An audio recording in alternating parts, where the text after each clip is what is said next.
other thing that says made in USA, but like some of you have commented on it, it could be made in the USA from a billet they got out of China or something. But please don't be broken. Always worry when a camshaft comes that it's going to be broken. All right, there we are. All right, so we went with a hydraulic cam because you know, we don't have money for rollers. Hopefully you guys can pause that and get all the info you need. Beautiful. All right, there we go.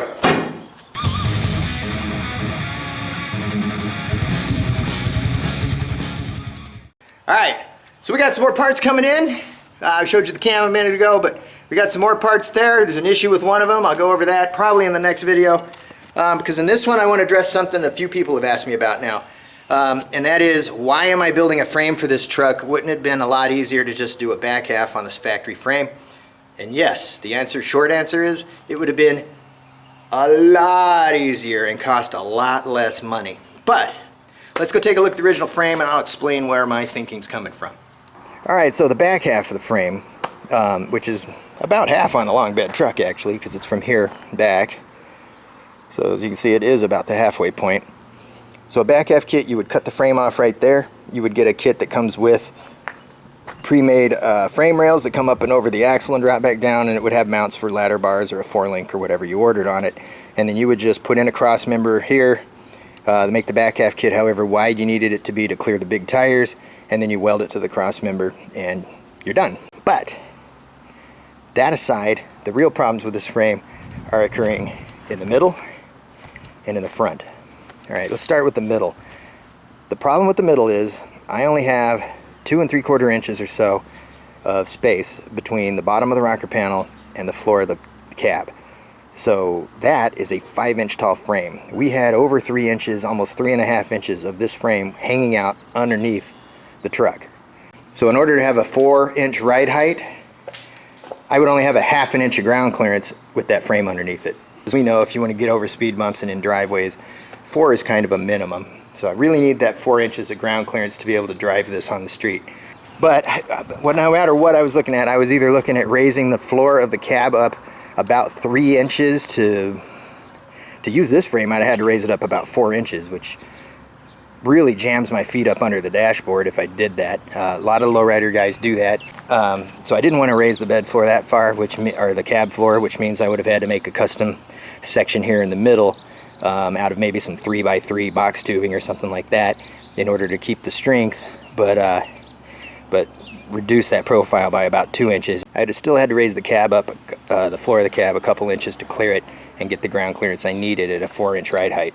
So I was already looking at modifying this at the minimum, probably building a new frame section in here and putting together some kind of a back half to weld to the back of it. So I'm already building 2/3 of a frame at that point. But here's where it really gets tricky. If we look at this frame, there's not a lot of room here. The V6 barely fit in there as it was, and when you do V8 kits in these things, header fitment is super tight. You can't really get long tubes in there.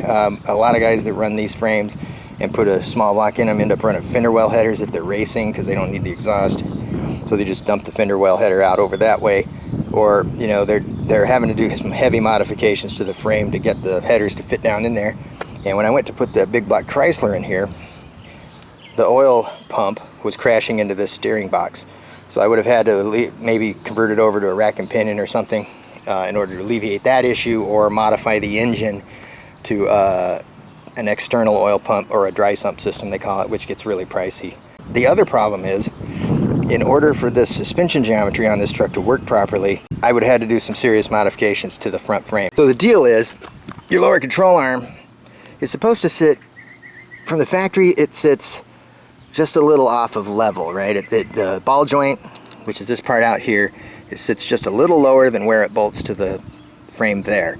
Not where it's at right now, but not far from it. But if you put like a 3-inch coil in this thing, it makes your control arm to where the ball joint out here is much higher than it is here. And what happens is this upper arm gets on a pretty extreme angle.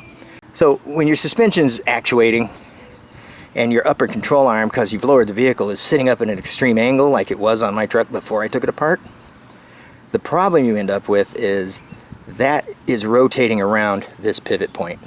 So when you hit a bump, this doesn't move straight up and down.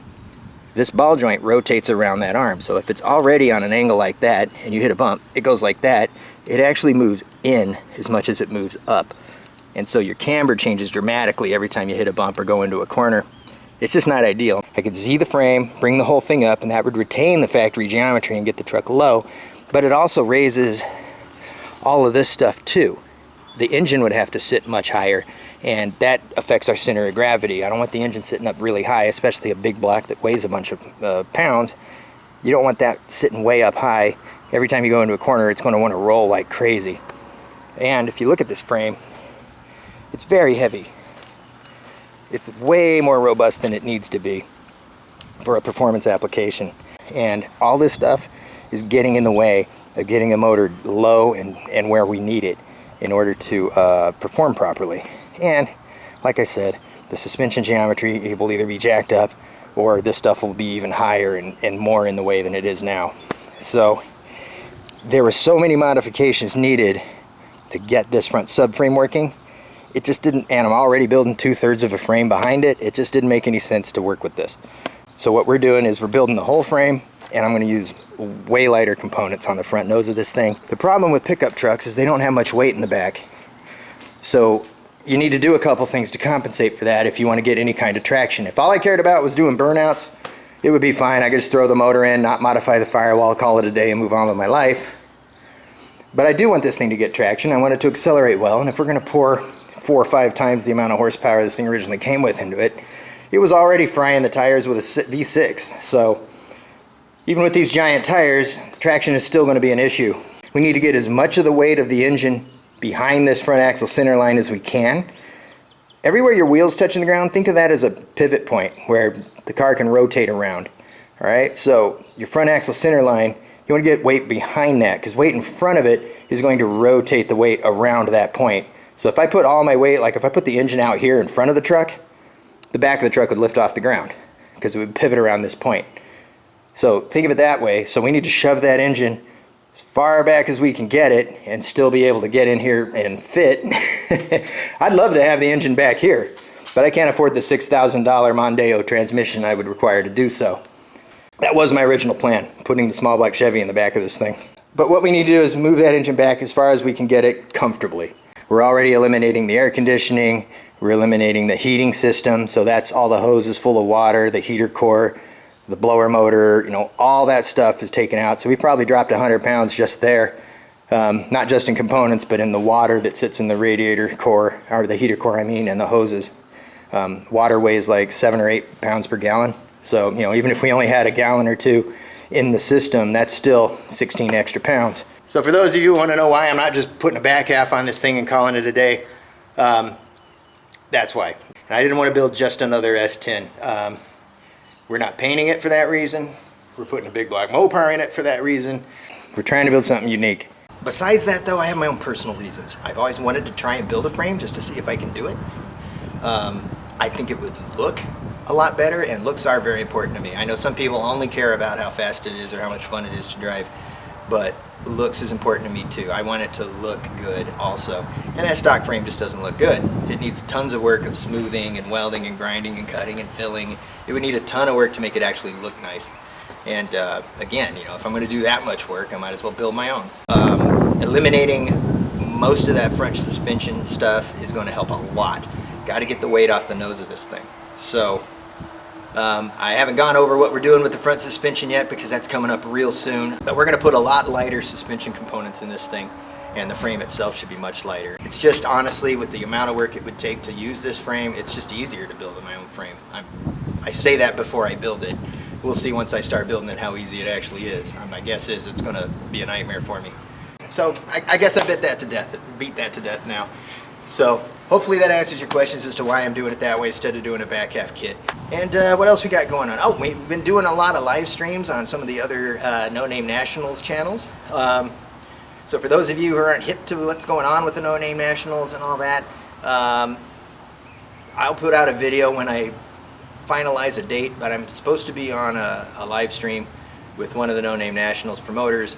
If that happens, I'll make sure you guys know ahead of time so you can come on over and you can interact with me live. You can actually ask questions in the chat room, and I can answer them live and stuff, and you can get to see what it is that's special about the No Name Nationals, because it is really cool, and you guys should check it out. Anyway, I guess that's enough. I'm babbling at this point. So that's what happens when you're unscripted. We don't read a script in this channel, so you sound stupid. Anyway, hey, we're at 975 subscribers at the time of making this video, so thank you very much, guys. I really do appreciate it. And many of you have been along for the ride the whole time, and that had a lot to do with me building this truck to the extreme extent that I am. You guys are kind of invested in the truck, and when I pictured it in my head with the big tires and the big engine and still having the original patina paint on it,